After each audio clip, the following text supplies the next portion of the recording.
Welcome back, everybody. This is episode 66 of the Lookout Podcast. I am Meelz.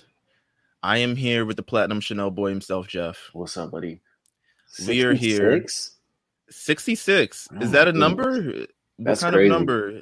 Does it feel? I don't know. That's really crazy.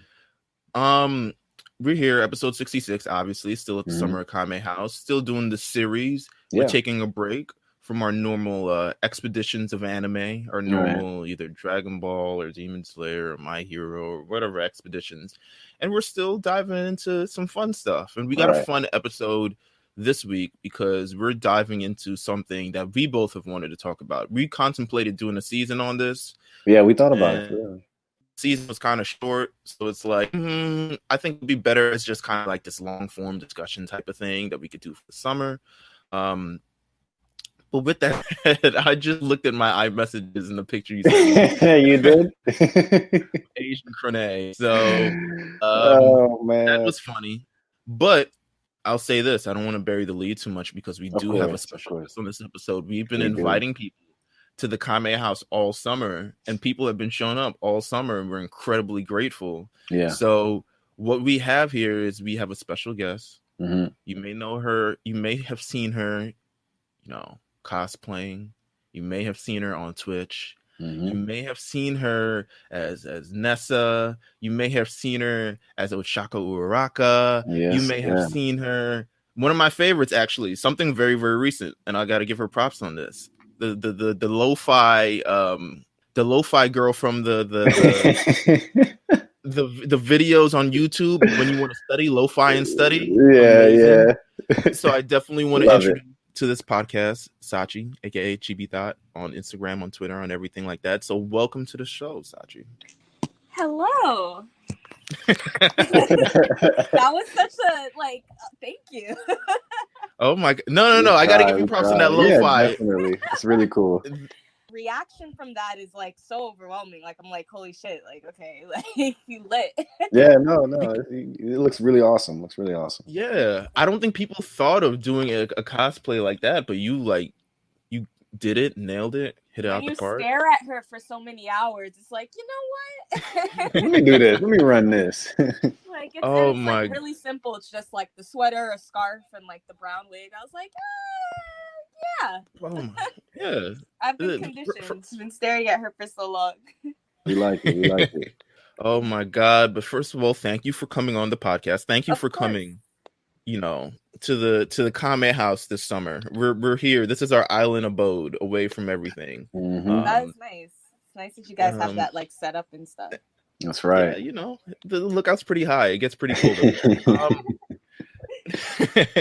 But with that said, first of all, I would love to ask you. I have so many. We got to figure out the basics right now. There's so many questions about you and cosplay and all this other stuff like that. I notice, obviously, from your. You know what? It's an incredible job when you're doing research for your guests, and it's just like, oh, I just get to look all up and down her Instagram and see what's really going on, right? Yeah. Let me just scroll down her Instagram. What's this person all about? 100%. First of all, Brooklyn, just like me. Shout out to you. Shout out. This is the connection. I'm being overpowered right now. Yeah, 100%. I'm gonna tell you another thing that's being overpowered. Right. Are you from Trinidad, or your family's from Trinidad? My family's from Trinidad, but I have citizenship, so I like to count myself. Wow. But no, I was born in Brooklyn, but I go back every summer. All right, turn up. Same thing. Well, except the going back every summer. I've actually never been to Trinidad, but my family's from Trinidad. Oh, nice. So yeah, my family's actually from the smaller island Tobago. And they actually just moved there, so I'm kind of the only one. My parents and my brother and sister just moved there, so I'm the only one left. Okay. Nice. Wow. Nice. Okay. Well, listen, you doing this? I was gonna ask you, having very Caribbean parents, what do they think of you cosplaying and seeing all these pictures of various anime capacities and all these other stuff like that?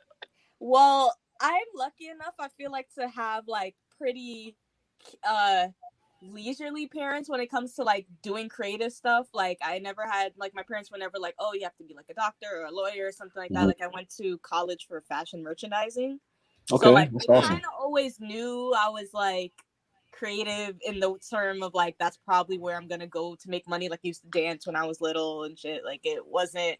I'm bad at math, so all forms of science were out the way. Like that obviously wasn't gonna happen.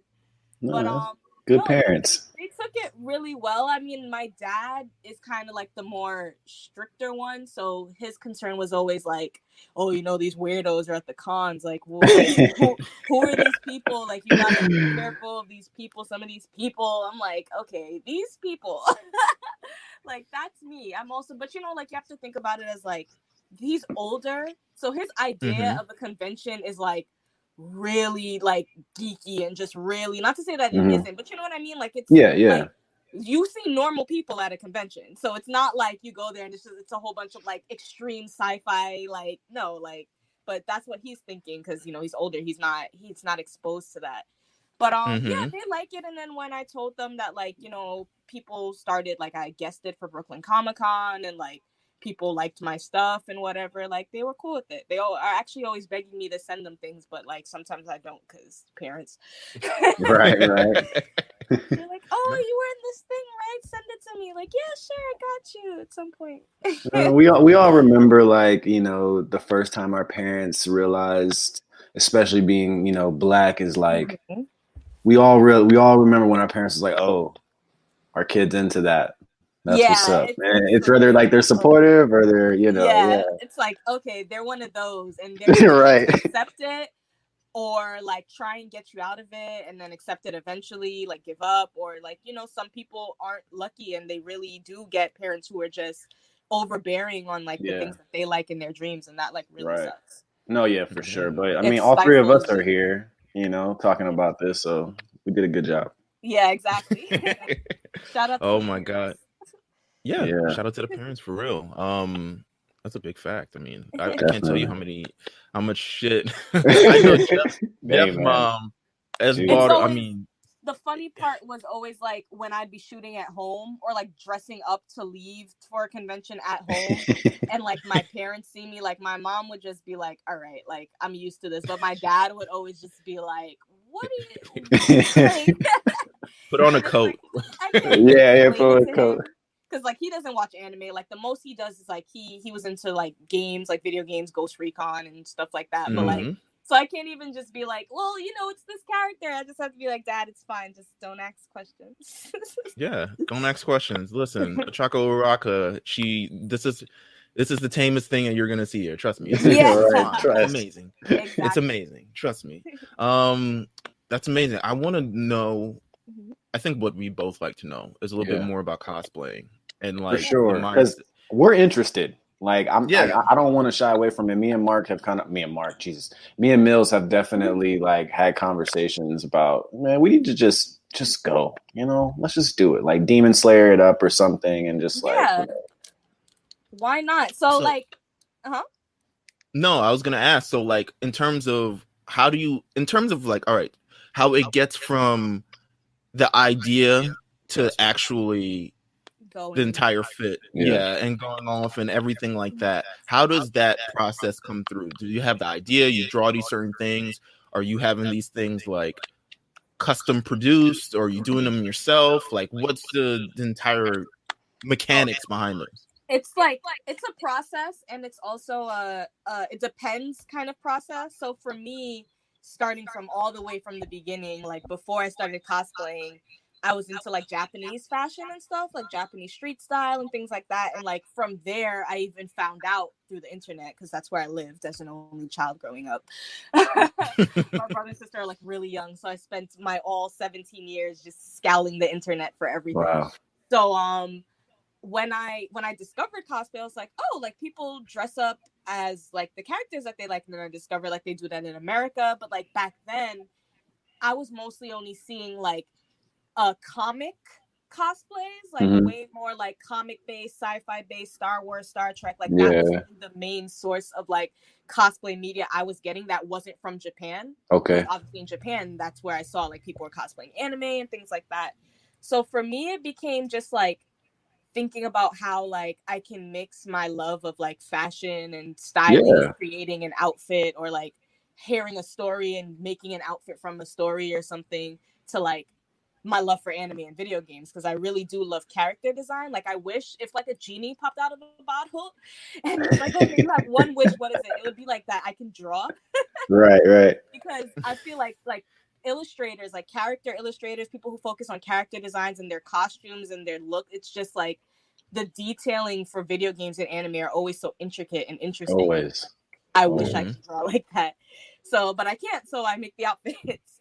So for me, like one big source of motivation of taking the leap of actually like physically cosplaying was I would watch these things on YouTube. They were cosplay music videos.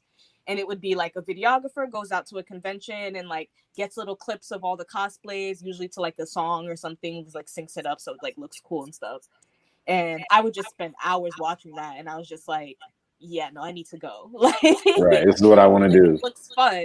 And so you go, you do it once. Once you do it once, you're hooked. Like, I promise you the leap of like doing it once and like having fun with your friends or like getting recognized as like, oh, like you're so and so from whatever. Like you're gonna feel like this sense of community that like you really only get online a lot of times as like especially a Black nerd. Like right, really only connect with other Black nerds, which is an important feeling. A lot of times, like, it's a nice feeling. You're not gonna get that like 10 plus people in your immediate area that are also into the things you like. So like when you go to a convention and you get that like physical connection, it's like, oh, this is cool. It's like, it's a great feeling. It's awesome. Go with friends. You're gonna have fun no matter what, and except when you're stressing over cosplay, but that's different. Let's do it, Meelz. Let's do it, Meelz. And so for if you like when it comes to beginning or whatever, like you just have to decide if you want to make it versus like buying it. Again, now cosplay is way more mainstream, so there's way more costumes being produced. So it's way easier to buy like any My Hero costume, especially like if it's a big anime, any My Hero costume, any Attack on Titan costume, any DBZ, any Naruto, etc. Like, you're always gonna be able to find those things online, already made and already bought. So some of the more obscure characters, you end up having to like either, with me, what I do a lot because I can't sew is I like buy clothes and customize them to fit the character, and then like make the props, like form the props, make it from foam or whatever. Things like that. Like you have to incorporate like bits and pieces, or you make everything from scratch.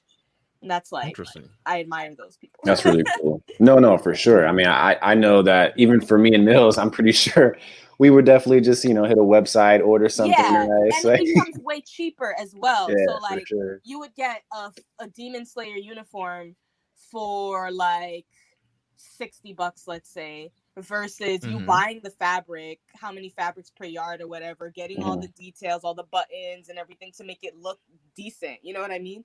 The wig, like it ends up being like you buying the costume and then you buy the wig and the contacts or whatever other accessories you need. It becomes cheaper than making it most of the time.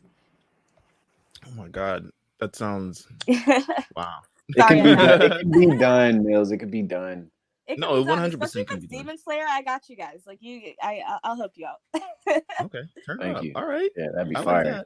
Like so in terms of just like the cosplay community, how have you necessarily? How is it? I'm not completely enveloped into the world, but is it a particular world where you feel like there's a lot of opportunity? Is there a lot of like? I remember. I think I was looking back at one of your interviews, and I think you were something about just kind of transgressions and maybe discriminations you've had as a Black cosplayer and things like that. Do you feel like, especially considering everything that's going on now, everything, I mean, it's a little bit more, heightened now. Do you feel like you still are experiencing the same kind of things? Well, it's interesting because I feel like when I really deep dove, like my first physical cosplay was 2014, but I really like started like posting cosplay online and like following other cosplayers and made my cosplay Instagram and stuff in like 2016, 2015. So back then there really was a way tighter knit circle of Black cosplayers, because I'm not gonna say there wasn't a lot of us, but we didn't discover each other yet. Right. When it comes to cosplay share pages and like blogs who share other cosplayers, there are only a few that are like dedicated and also with a big enough audience to Black cosplayers or POC cosplayers even. So if you are just posting your cosplay and not like seeing other Black cosplayers, you don't get a chance to know that they're out there and meet them and connect that way. Right. So with 28 Days of Black Cosplay, it's I believe a cosplayer named Leisha Renee started it. Don't quote me on that.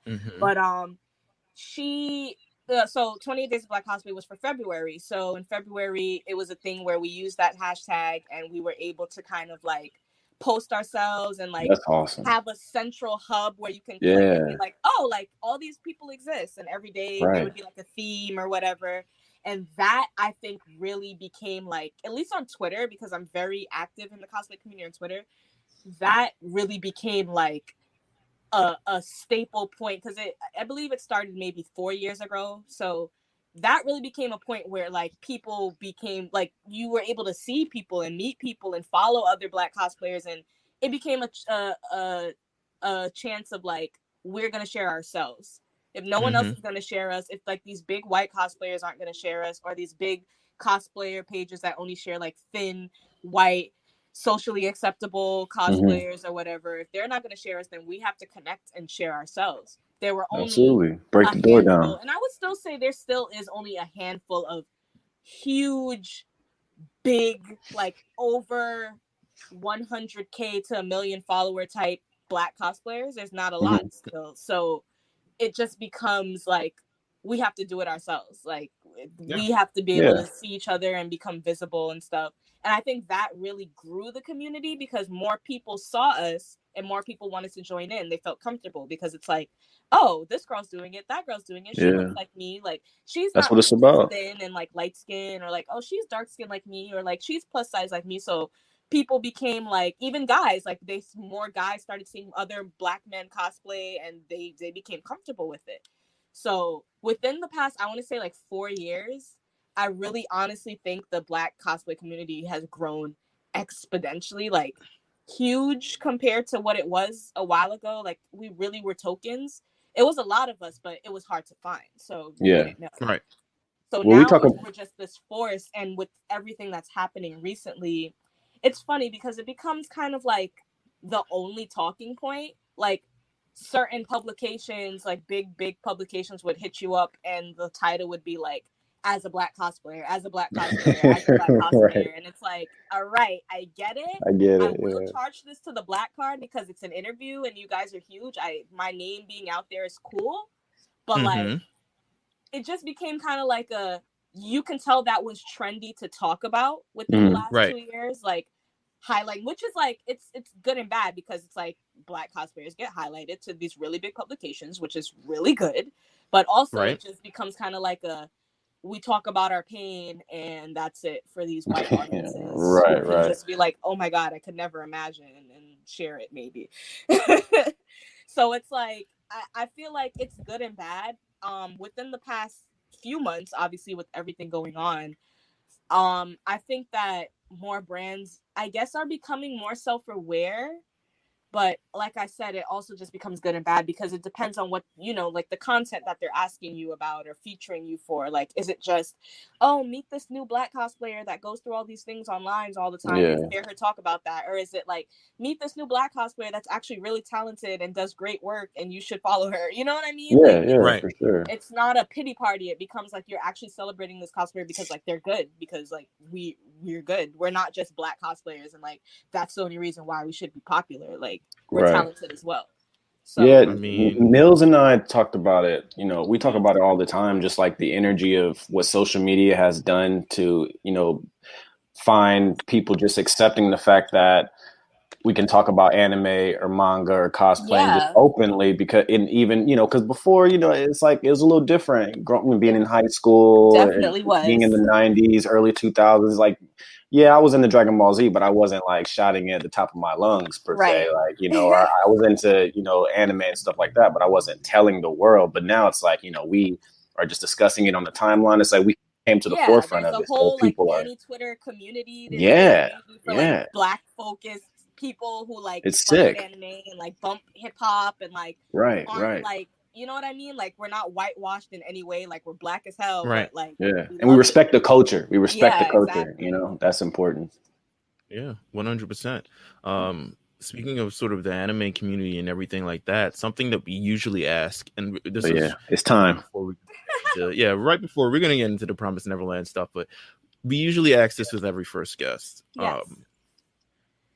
What was the first anime you remember watching, and what got you into anime, just in general?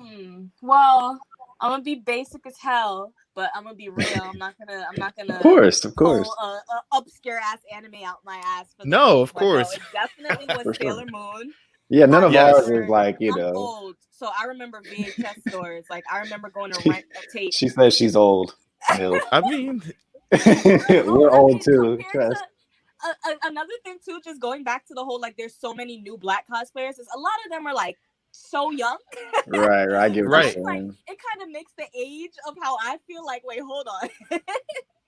But like, I used to go to the tape my mom would bring me to like the VHS store right around the corner, and I would always rent the first Sailor Moon movie like continuously.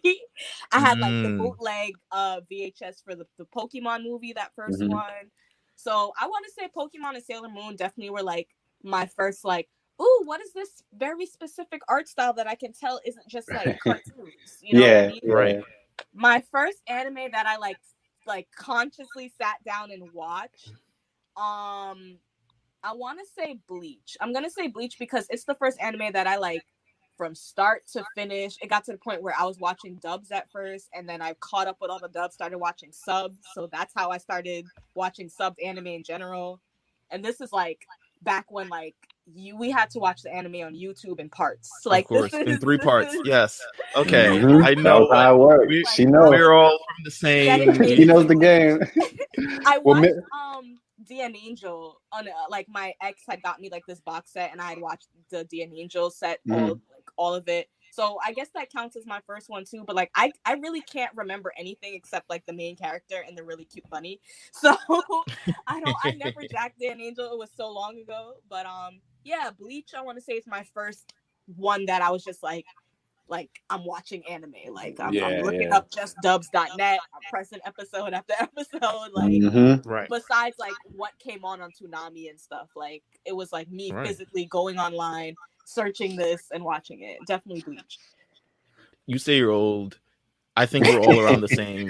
Yeah, Meelz and I are 30, so like, you know, it's one of those things. Like I said, but like I feel growing like up in the 90s, 2000s, like.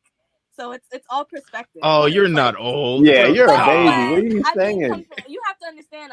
There's girls that's like 20, 19, 23. I get what you're saying. Now starting out cosplay and like killing it, and I'm just like, oh shit, hold on. Well, listen. When I learned that, what did I learn? I think the person who wrote, was it Hunter x Hunter or Demon Slayer or something? They're like really young too. Like they're like 26, 20. I think the person who wrote Demon Slayer started writing when he was like 29. Yeah, that's crazy. He wrote it. Can you imagine? And it's so fire, and it's just like having that. I even think about that when it comes to like Oda, because I'm a big One Piece girl, and like Oda's in his 30s, and I'm just like, isn't that crazy? Right. He's made this absolute massive, yeah. Like, in his 30s, like he just started living. Like that's crazy. Like he has so much more to do. Like it's crazy, right? And it's just like at the end of the day, it's like pretty much. I don't think sort of age can define your like creativity and stuff like that. Like we're getting there. We're still at our peak. Jeff and I just hit 30. We're just like, yo, and we're just having, I would say honestly, this has probably been one of the best years of our lives. Everyone says that. Everyone's like, yo, once you hit 30, you start living. And I'm like, yeah. We're gonna find out. Listen, minus the fact that it's 2020, but other than that, like, exactly. This year doesn't count. We omit 2020 from the book. Right. Didn't happen. Just the vision and like being able to know and kind of like understand and like, okay, this is where we're going. We want to do this. We want to accomplish that. You know what you want. 100. Absolutely. We've been through the hardships. We understand all the other stuff like that. So we can do anything after this year. After this year, it's whatever. After this year, pretty much, yeah, 100%. All right, so boom, let's get into a little bit of the Promised Neverland talk because first of all, I definitely wanted to speak to you because I saw your cosplay of Emma, and so it was amazing. Thank so you. good. Thank you. I will say that it was. I don't want to, completely diss. Have you seen? There's a trailer of this live action movie. I haven't watched the trailer yet. I saw the movie poster. So how'd you feel about the poster? I didn't see the trailer yet. Were you okay with the poster? How'd you like the poster? I mean, it's okay. It's Japan making it, right? So I'm right. not expecting anything that's gonna make me go, "Wow, progressive." You know what I mean? Right. I feel like thank you cool for what it is.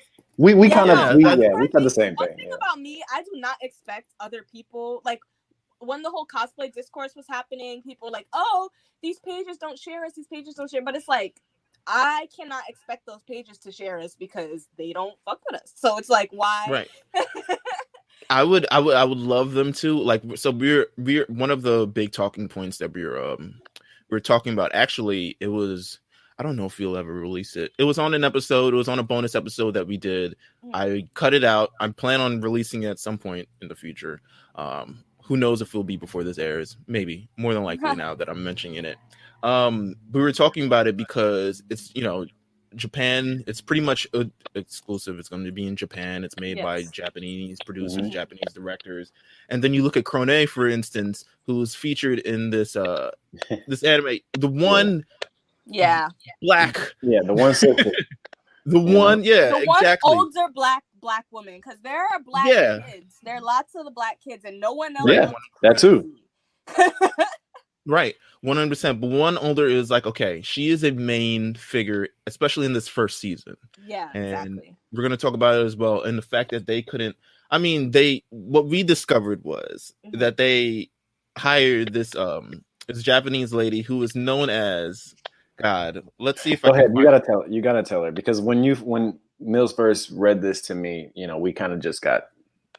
We got respect to her. I mean, no disrespect. I mean, the directors are gonna make something. This is for Japan. I'm sure they want everyone to look like them. What was she known as? What was she known as, Meelz? She was known as the Asian Beyonce. Okay. She was known as. Hold on, I'm trying to actually find. First of all, the Asian Beyonce is CL from 2NE1, the girl group, and she's Korean. Anyway. Okay. Shots. Her name is Naomi Watanabe. Oh, okay. I know her. She's a comedian, is she not? Yeah, and then what is it? Yeah. I know her. She's playing Crone. Yeah. Oh. How do you feel about her? Oh, okay. She's playing Crone. Because you know what? It could have gone really bad. I have to look at this as in a bright side of way. I mean, no. I feel like there's enough Blasians, there's enough black people living in Japan. That's what we said. That's what we said. They could have casted a normal-looking black person that, like, right. Like, they didn't have to go over. But, like, I feel like they were probably scared. Wow, Naomi? That's so random. She's a great actress.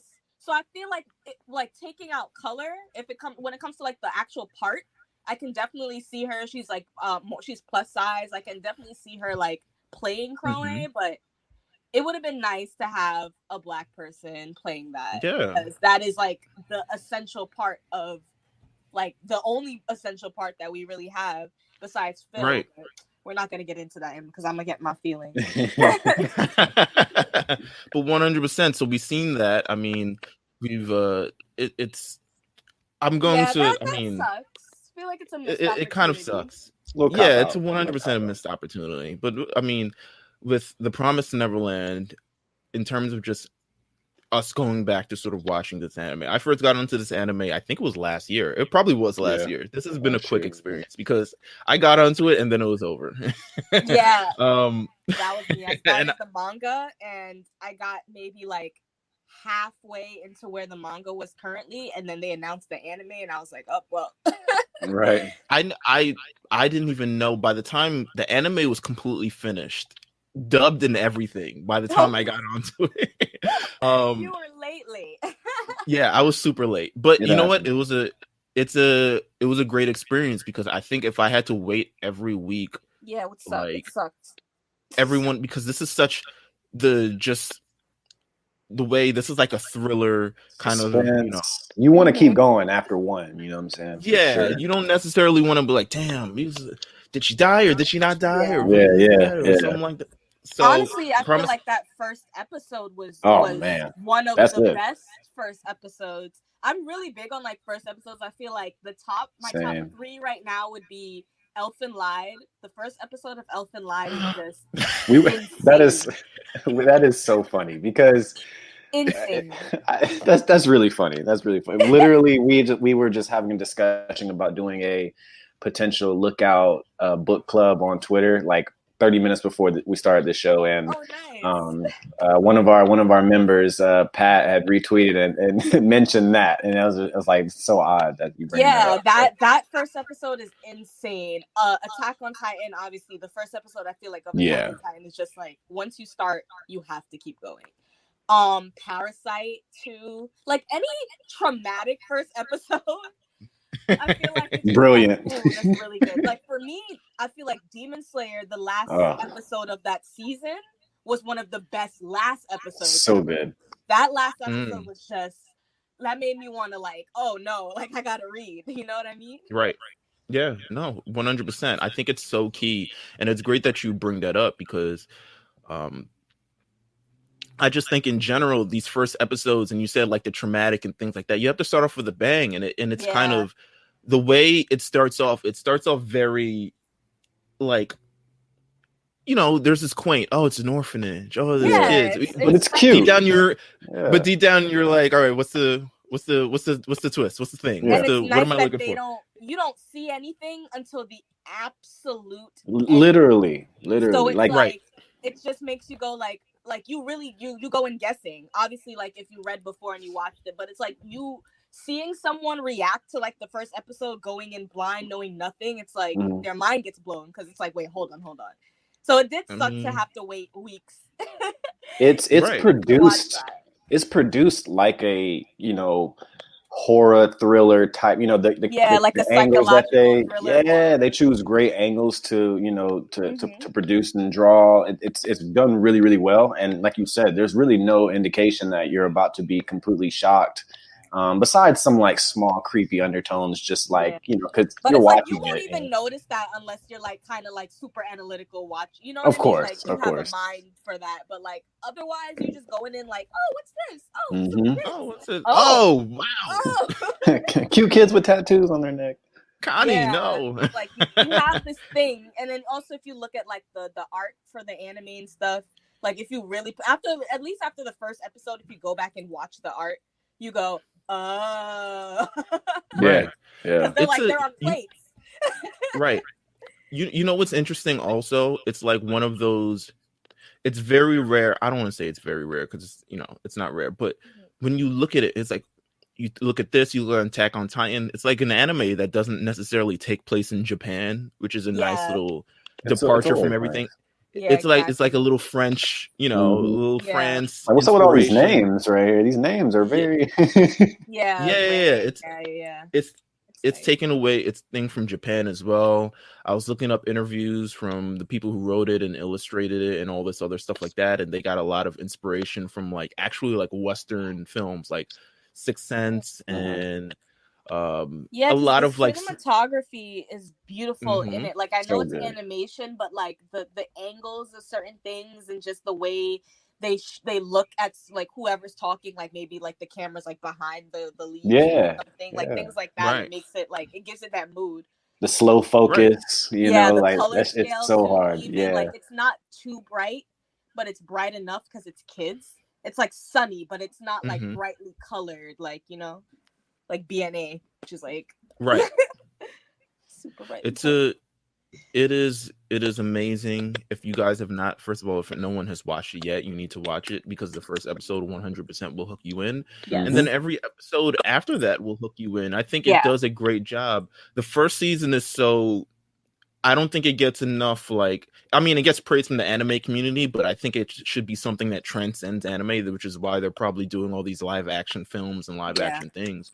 Because its first season, go ahead. Man, Promised Neverland, to me, it's brilliant, but it also was running near the same time Demon Slayer was. Yeah, it also Dr. Stone, I think. Was it had some. It was tough. My Hero was coming on. I believe it was like season 4 or season 3 was happening. Food Wars, like literally, it was like peak season. Yeah, so it's like if you didn't watch it, you didn't watch it. But I feel like so many people spoke about it, so many people cosplayed from it. It's like you had to watch it. Yeah, you have to. It's so. I think it's good, and it's funny because when I read it, the first arc, that's literally how I felt. Like I felt so passionate about like why is no one talking about this? Like, yeah, it's for sure. Like a novel. Like hello, like it's brilliant. It's brilliant. Right, 100%. I mean, it tells a story. I think even as the first episode is amazing, I think the last episode of this arc is incredible as well. Yeah. It's this all-encompassing kind of thing. Like I said, it's probably the reason why they're doing the live action thing, because it's like this. You can chop this off and it can be a movie. It does work. Be a part 1, exactly. It does work as live action. You can easily, like, if there's a whole bunch of stuff all after the fact. I mean, we don't have to tell you at this point, all after season 2, which is going to drop, I think it's January 2021. Yeah, I believe January it went back. Because they had delayed it and then brought it back. Yeah. I honestly feel like it's one of those series that like Hollywood would like pick up in like 5-10 years too, and like put a real ass budget behind it, because it can definitely be done. Yeah, 100%. I mean, it's getting the Netflix. Amazon? Series. Yeah. Amazon? Yeah. Oh yeah, Amazon. Yes, Amazon. Oh, there we go. Amazon Prime. Oh, okay. Yes, it's getting the Amazon series. I mean, I have Amazon Prime, so I got to use it for something. Yeah. I feel like I would watch it. I feel like I haven't been watching any of the live action movies lately. Like I think the last one I watched. I rarely do too. So I don't even remember, because that Death Note one, the American. Oh god, Death Note might have been the last one I've seen too. In my mouth. I think I tried to watch the Full Metal and I tried to watch the Bleach. The Full Metal one wasn't that bad, if I don't remember. It's on Netflix as well. It is on Netflix, yeah. But that Death Note, the American version, because there's a Japanese live action Death Note and it's really good. It's like really, really good. So that American live action Death Note, I was just like, why? Yeah, no. Why? No. Let's talk about it. Favorite characters in this entire thing. There are a lot of. I mean, there are probably like. I mean, there are the 3 main characters. There are the 2 antagonists. There's a couple other people that matter. Demons. Yeah. What's everyone's favorite character from this thus far? I love Phil, and without being biased to what I've read at this point, I also love Emma. But I really love Phil. Phil is smart. Phil is he's just so much smarter than like they even mention. So it's kind of just something you have to pay attention to. Like they'll pan to him seeing Emma and Ray having a conversation, or like he's just so aware, and it's really cool to think, because it's like, that the 3 special kids are Emma, Ray, and Norman, because like they're kind of smarter, they have a higher IQ or whatever. So it's nice to see that we know which one of the younger kids, especially because they left him there, which one of the younger kids has that same like high IQ. Love Phil, and he's black, so I stand. He's way darker in the manga though, so I would. Meelz, man, I'm a Ray guy. I'm a Ray guy. Of course, I like Ray too. Of course, I do like Ray. His personality is just Ray thought he was smarter than everyone else, and then he wasn't as smart as everyone else. I like Ray as well. I think that's good development, man. I like to develop. Versus Norman, y'all like Ray more? Yeah. I mean, I do. I think Ray. Yeah, I think Ray probably he's cooler. If there was someone that I would hang out with between him and Norman, I would probably hang out with Ray more. As weird as I would be hanging out with fucking 13-year-olds. But I would hang out with Ray. Ice cream. Have a good life. Yeah, he's a good guy. I think my favorite character, I'll be honest, my favorite character in this is, I don't know if this is like cliche or anything like that. My favorite character is Isabella, the mom. Really? Wow. Yeah. I think she's interesting. I like her from a analytical point of view. I don't like her as a person, but I like her. No, obviously made. Yeah, me too. Because she's so like, I don't think she gets as much credit, and this isn't a thing of like, I don't feel like this anime gets as much credit in general. I don't think she gets as much credit as a villain. She is completely unwavered by everything. Because like you find out, I believe in that season, you find out that like, because you can see it, that she also has the mark on her neck. So it's like she went through the entire thing as well. I mean, that's the main. And it's like to see how like stone cold she is. Like they show you that, so then you think, oh, maybe like she's gonna let them escape, or like maybe she's gonna have a soft spot because she did this too. Nah, she. Her role. She knows her role. Yeah. She. I mean, she's completely. They made her in a kind of way where it's like, okay, let's not stray. At the last episode, obviously they kind of stray a little bit, and they kind of give her a sense of like, okay, she's human as well, and she's kind of having these memories as well, because she kind of sees herself in the kids. The kids were managed to escape. They managed to do something that she wasn't strong enough to be able to do. I think she's completely like, I mean, yes, 100% stone cold. She's super analytical. She's like 3 steps ahead of everyone else. Yeah, she's you can tell she's been through it. You can tell. Yeah, which is cool because they show that thing, that reoccurring theme of her playing chess with the kids. And I just think that's just so beautiful, because I'm just like who wrote this? Why is this not like Golden Globe? It's an extra layer to all of this other things. Like she 100%, she knows legitimately from the beginning. It's not something that's like sprung up on her and like she has to react in this dastardly kind of way. It's like, oh nah, one of these things, no. And it's like, it's her job to, be the best that she can be. She has the best premium quality goods, aka children. Right. She has the best, she has the best track record. She is eventually, once you hit the spoilers and everything, blah, blah, blah. But she's so good at her job, and she's so good at being a villain in this first season that I'm just like, damn, it's a full appreciation for her. Yeah. I love a good villain too. Same. Yeah, me too. I mean, we were just talking about that last episode. Like we were talking about Yu-Gi-Oh, for instance. We were talking about Pegasus, and it was like, damn, he's a good. He's just so good. Like he's cool. Yeah, he's just good. Witty. It's all like this other stuff. Him. Yeah, 100%. It's hard to dislike him. Yeah. I mean, there's so many moments in this first season that just kind of ring off. I love the introduction of Crone. First of all, she's so good. Her scene. I love how they had Isabel sweating. Like I really love like the story of like, all right, she thinks she got it under control. She obviously don't. Let's introduce another mom. This like, it's continuing this kind of like you said, this like game of chess, right? And now you introduce like, I don't even know. I guess you can introduce a new piece in chess, but I mean, I don't know. I learned how to play chess for like 5 minutes and then I forgot.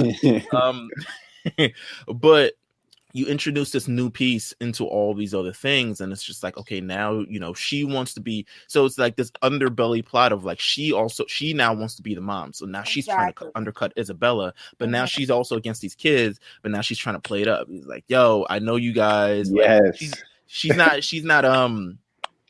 She's hip to everything. She was like, yo, I cut a deal with you real quick. If you got, I tell you anything that you guys want. That they made Crone essentially smarter than Isabella. They did. Yeah. She was on it.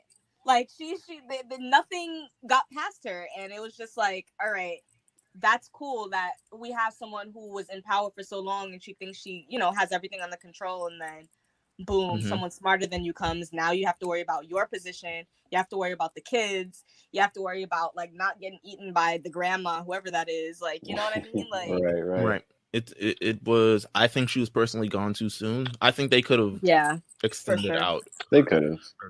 I mean, I'm not gonna doubt, because I think this is a great just anime, manga, story, all these other things. So I'm not gonna doubt it. But when you think of like how long this story actually went on, and how maybe they could have used her in various different parts. Maybe she could have been aligned with the kids. Maybe she could have been secretly something. Or like a double agent. Double agent or something along those lines. Maybe they could have used her in some sort of form and fashion down the line. She has an appearance somewhere down the line, but it's appearance because she's dead, and it's like But exactly. It's she's one of the better characters, I think, in this entire thing, and she has a lot of great moments. And she just, first of all, I don't know if she runs like a 40 and like 4.4 or whatever. Hey, man, tag with the kids. Super talented. Yeah, her playing tag was really cool. And I also think like that was just a good parallel because I don't know if like race essentially played a part in the kids growing up in the orphanages or whatever, but like it just kind of made me feel like Crone like identified with the kids more than Isabel. Like, yeah, she was a mother as well. But I also feel like maybe she had it a little bit harder. Maybe she got teased or something like that, where it's to the point where like she really knows what it's like. So she knows she's on it. Like, like that one gym teacher that can like really shoot hoops with you because like they beat on the block. I feel like that was her. Well, she got like shit from Isabella super early. Like Isabella, she was like, "Oh my god!" And Crone came in, she was like, "Hey, I just want to do the best job possible." And I think some of these kids, oh my god, some of the kids know the secret. We got to get rid of them kids. And Isabella's like, "I got this. Know your role, all right? Calm down. You are here for assistance. You're not here to be a mom. You're not here to be a detective." And then Crone's scene after that is disturbing. Like, it's really good. Like with the doll. Yes, it is so like watching it. If you show somebody that for the first time, watching that, they're like, "Yo!" It's actually really scary animated. It is. They do really good. Creepy. Yeah, a lot of the facial expressions and close up and angles, like you said. A talking point, like people were saying, they made her look that way because they made her. She was supposed to be like the scary figure. So like that was like some people's little like excuse talking point to why she looked that way. But it's like, I'm not going to agree with that because I feel like they could make a normal person also look scary. But it just kind of also added to the like this aggressive, like just like completely energetic. She could keep up with the kids. She knows all their secrets. She's like 3 steps ahead of Isabella. Like she was just like athletic and just like.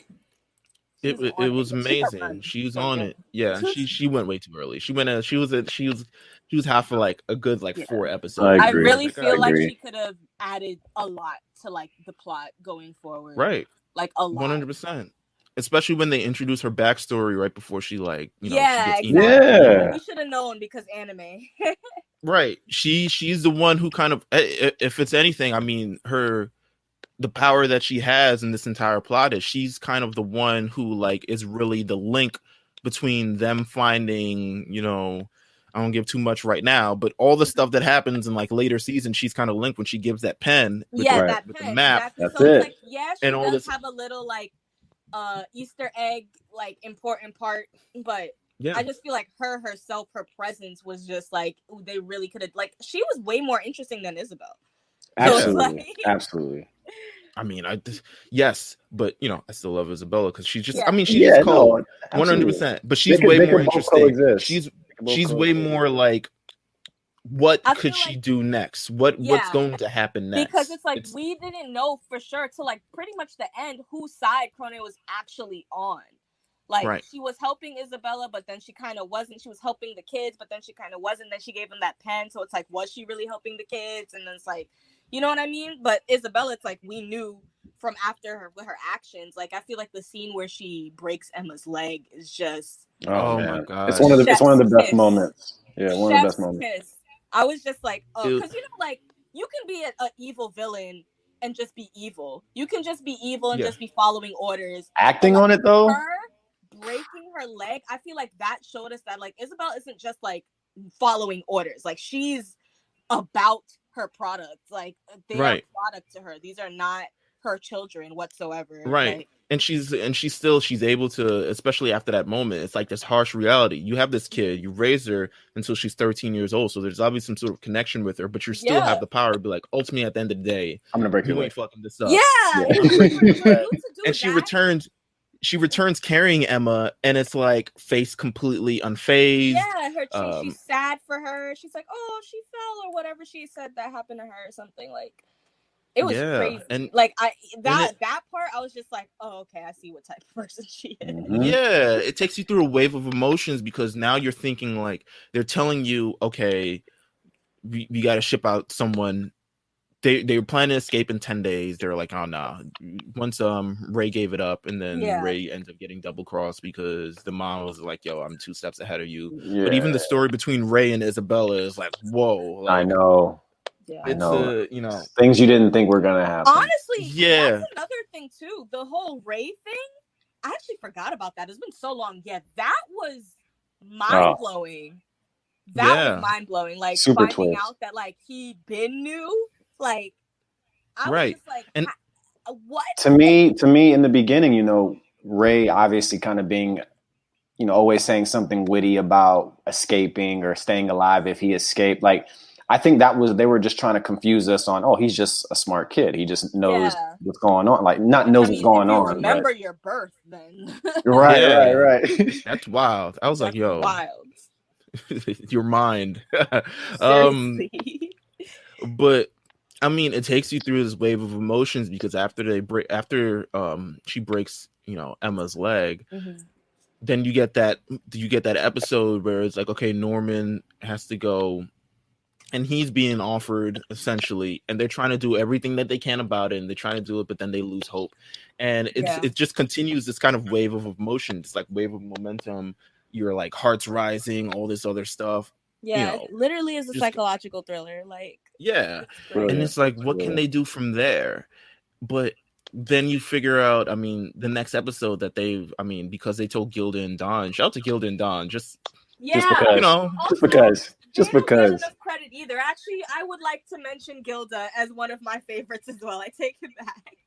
Please do. Those two are also great. Like, I feel like any of the kids who just kind of like had this feeling without them telling them are just like they were just on it. I like them. Like Gilda and Don definitely.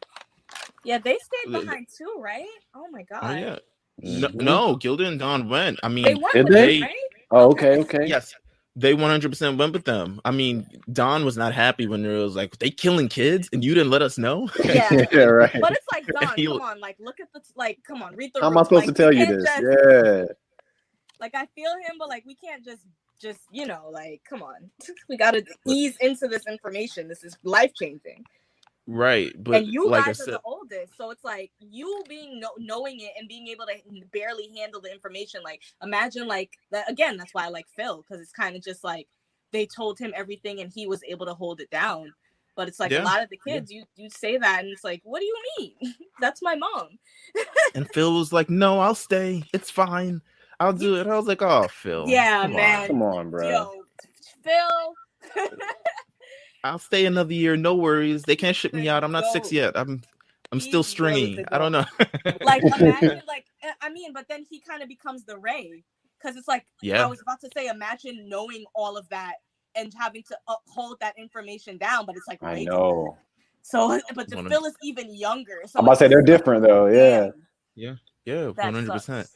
But that I mean, those final 2 episodes with the escape, but the idea of like, first of all, burning down the entire down Grace Field, having that set up with the meat with this, like, here's Ray's body, it's just a bunch of meat.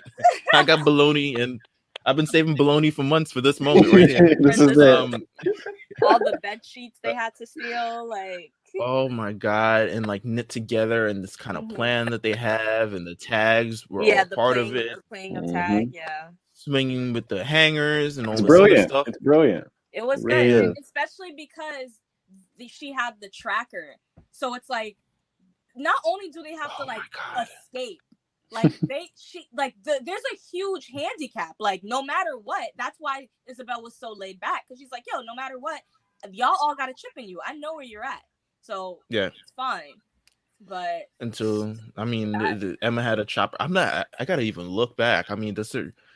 We'll see in season 2 for ears, just kind of still like near. But I mean, the main sacrifice when Isabel looks into that bucket and sees her ear and was like, damn, she's really willing to do everything. She was about it. She knew. Here. I like that she saw that because it's like, yo, she, like you said, like she's about it. Like but those final 2 episodes, I mean, they're up there. It's really, this is really like an all-time like amazing season and just amazing anime in general. Truly. And, those episodes of escaping the house, they're being in the snow, they're first, scared, or like, oh, it's gonna be winter by the time it was like, fuck it, we gotta do it anyway. Do it, don't matter. I feel like with all the anime that came out during that season, like this was the strongest season because we had Demon Slayer and we had Dr. Stone and other things, but it's like I feel like those are kind of like not everyone loved all of Demon Slayer. It did get a little slow at certain points, during the season. Not everyone loved all of Dr. Stone. Again, it did get a little slow, but it's like that's anime. Like there's hype, there's the story, there's the plot, and then there's more hype towards the end. So not everyone's okay with that. But with Promised Neverland, like you said, it's like a movie. Like it's just it was a strong 12 episodes. Just really it showed that maybe less could be more. Exactly. Like even Attack on Titan gets slow at some points. Like it's not always all action. It's not always all we've been having quick plotting. We've been having some conversation on discussion about Attack on Titan because I just started watching it. Legitimately started watching it. I still feel like I stepped in at the best time because if I had to once again wait for all that stuff week to week. The last season is about to come out, so you're good by the time last season's about to come out, but we're having that discussion as well because Attack on Titan very long in the tooth, a lot of talking, a lot of explanation. You have no idea. You can doze off for a bit and come back. I mean, you won't miss too much because it's a lot of talking. Trust me, you kind of get the idea. It's like ultimately, it's a lot of like political, military jargon talk. I mean, I'm caught up. I mean, a lot of I've read up as well. Like it's stamped though. That's what I was telling Meelz. I was like, man, the series is stamped. It's kind of already established. It's one of the goats. Like it's already has its place. Again, especially if you read, like it's about to end. The manga probably has maybe like under 50 more chapters, and that's probably giving it a lot. It's probably like 20 or so. It's the story. It's like, again, like when it comes to like, we watch an anime and we like anime, and then when it comes to like you watching this anime and you can actually sense that this story, this work of fiction is like literally good. Like they're using these literary devices. Like I feel like Oda does this a lot. Like you can read it like a novel. So Attack on Titan, I feel like is one of those things. I feel like Berserk, again, another one of my favorites. Like I feel like that you can read as like a Harry Potter book. Like it's anime, yes, it's manga, yes, but it's like there's so much plot devices. There's so much different things and flashbacks and like connecting the dots and stuff, like and twists and turns, just like Promised Neverland. Like I would read it is Promised Neverland book. And you know what I also like about this, the fact that the sort of Emma could have easily been a guy. You know what I'm saying? They could have offered that. They could have opted that. And I say easily because you look at a lot of shonen and you look at a lot of things, and they're all led by male characters because obviously that's kind of the general audience. I mean, that's where they're kind of targeting these people who read manga and all these action and all stuff like that. We need more Emma, man. But for them to see, a female sort of protagonist to be in that sort of way, not someone who's really bounded by like, they kind of, I'm a girl. I have feelings. I have emotions. Like, and granted, all those things are real. Don't get me wrong. All those things absolutely. Make up. Absolutely. It's not necessarily. She makes up for it. I mean, she gets there, but she's still. Oh, but like, true. Yes, 100%. 100%. You're right. To see that, especially like during when the chapters were dropping, like on the cover of Jump, like she was the only girl, like the main girl for Shonen Jump. Got an AK in her hand. I mean, represent. I'll say from this point on, in terms of revealing stuff about chapters later, we're gonna wrap up pretty soon. So if you have not actually read past the first season, don't listen to this point. Yes, go do it right now, and then return to this podcast. And it's worth it. Listen to the last 5 minutes or 10 minutes or whatever. Next arc, Goldie Pond. It is so good. You think like, oh, this can't get any more crazy. This is fine. Like, wow. And then like, it that does. First arc was crazy. They escaped. It's probably gonna cool down. Goldie Pond. I'm so ready. Oh my god. Yeah, I mean, I was so glad that I got in while I did, because I was able to kind of indulge. And with the shonen, with the manga, it's a very week by week thing. Like there's so much that you enjoy week by week, and you're like, oh, I can't wait for the next week, or I can't wait for the next 2 weeks, or something along those lines. But kind of like at the end of the day, I think this is all meant to be consumed as like this one long kind of story.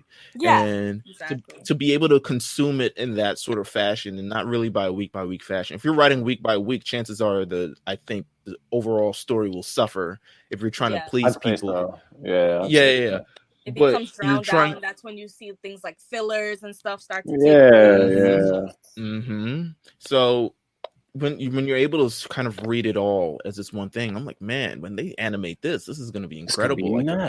They're fighting demons themselves. Oh man, they meet other humans. They meet other demons. They meet friends. They meet all these other things. Like of everything. Like, oh my god. Season, like, yes, they're kids and they're getting eaten, but like that's it. Like, you still have a shit ton of questions, because it's like, like, in what world is this? Like, how is it happening? Right, where are the humans? Why is this story? It's like really fulfilling. I think so as well. I mean, it's incredible. Like we said, if you have not read it yet, what are you doing? It's all done, so you're able to consume it all as one. I haven't even finished, because it gets kind of, but then it picks up again. No, you're right. You're 100% right. It gets kind of. I'm not gonna. I'm like, yo, you alre't done yet. I had some beef with Emma. I had a lot of beef with Emma for a little bit. You know how they like to do. It's like, oh, you love this character? Well, watch this. Yeah, literally. And I honestly feel like that's what the author was doing. I honestly feel like up to that point, Emma was just so pure and just so like you couldn't not like her. She was doing everything right. She was fighting for what she believed in. Go Emma. And then it got to a point where it's like, all right, you're being way too virtuous. These niggas was killing people. Like, right. Like, hello. No, we got to save everybody. Relax. Yeah, like it just becomes this. It's just so self-righteous, and honestly, I feel like it's good writing, because it got me upset. You know what I mean? Like, that's what it's supposed to do. Because yes, and that's a lot of the argument I was having on shonen, and like in that whole thing on Twitter, was just that at the end of the day, she's still a shonen character. At the end of the day, she's still a shonen protagonist, and it's going to be the power of friendship over everything. You already know. Yeah, you already know. Pretty much is. Musica, she met those 2 demons who weren't bad, and that was it. Right. Like that. And she was like, "Yo, demons aren't bad after all." Guys are kind of cool. She was like, literally, like, forget the slaughter. We can't destroy all you guys. The slaughter. She goes, you know what? These guys are nice, so let's let them live. Like, Emma. Listen, demons. It's not our fault that they gotta eat us to live. It's it's the government. And it makes you feel like it's like, damn, like I get it, like it is not their fault, and then you find out, like, like they don't even know it's not their fault, like they don't even know their options. Demon Slayer does this a lot, Tanjiro feels a lot of sympathy for any demon that he has to destroy. But it's like, girl, how empathic can you be? And then I also like the Norman switch up. Because me too. I was just about to talk about that. It's complete parallel. Like, it's such a good. It's just beautifully written. Like, love it. First of all, the Norman surprise. Anyway, just him, just like, still to this day, I don't really like. I understand, but like, also, I don't. I don't understand either. But when revisiting this first season, I was like, he did go left into that room. Like, oh yeah, like you have to like. It must be like little things from like the beginning that you didn't really notice and things like that. But the Norman thing was pretty cool. Yeah, 100%. And like seeing his crew. I really like his crew. Some of those characters are some of my favorite. Like, I really like the girl. I like the bald black guy. Like, they really opened the world up, and they decided to introduce a lot of new characters and all this other stuff, which is, I think, what cool. a lot of anime does it when they kind of move forward. It's happened with Dragon Ball. It's happened with My Hero. It's a lot of they open up things, so able to experience new characters. and new experiences and all these other stuff, and you're able to kind of get a lot of that development. Yeah, because the in the first season, if it continued like that, then really you're only meeting Isabel and the kids. So it's like for them to break out and now actually get to like meet new people, like it's literally like world expanding. Like you just build the world. Right. And I also like that, like for instance, in Goldie Pond, they bring people with them after a place that they go to. Like it's not just like, oh, like you meet these people and you leave them there and you never see them again. Like her crew becomes like bigger as the story goes on. So I think that that's because Emma's like, yo, y'all friends. Yeah, let's link. Come on. Yeah, seriously. Let's link. Like, yo, you're human, I'm human. We're both eating for meat. Let's go. Let's get out of here. Right. I'm not sure what that guy is, but he can come along too. Seriously. But with that said, I mean, this has been an amazing episode. Yeah. Thank you, Sachi, for coming through. Through. Having me. Absolutely. Got to blab about anime. You're natural. Yeah, truly natural. Yes, 100%. Of course, where can they follow you? Even though I'm pretty sure they know at this point, because we're gonna share all of it. But where can they follow you? My Instagram is Chibi Thought with a 0 for the O in thought, and then my Twitter is Chibi Thought with an O for the O in thought. And my Twitch is Chibi Thoot with 2 O's. 2 zeros. 2 zeros. There you go. We'll make sure we have the links up. Yeah, there will be a link. Thank you so much for having me, guys. This was awesome. This was fun. I gotta check out the You're welcome. This was sick. Yes. Thank you. And everyone you follow these guys. Make sure. Or I will come. Boom. Boom. Thank you, everyone. Thank you for listening to this. Thank you for enjoying it. We hope we got you guys into the Promised Neverland. You can make sure to follow us. You can follow me at Meelz TV, Meelz TV. You can follow Jeff at Old Newsboy on Twitter. You can follow The Lookout RNC on Twitter, and you can follow just everything from there. I mean, we've got a manga podcast called The Big Eyes. We've got a Pokemon called Mount Silver. We got some more stuff coming down the pipeline. Nice. All we got is content coming. Because that's what we love anime and we love creating, so we just putting these two worlds together. That's all I've got. I mean, we're still here chilling in summer at Kame House. This is still amazing. We may be back, right? We got one more. Yeah. We got another one. The next one will be a fan choice. I believe we have to figure out the movies. Yeah. We're going to pick. But it will be a fan choice, so you guys will be able to vote on whatever, and then after that we got a special surprise coming up, which is going to be amazing. So make sure you tune into that as well. Sachi, once again, thank you for coming so through. much. Thank you so much. Everyone read the Promised Neverland. Yes, 100%, and we will see you guys next time. Take care. Yeah.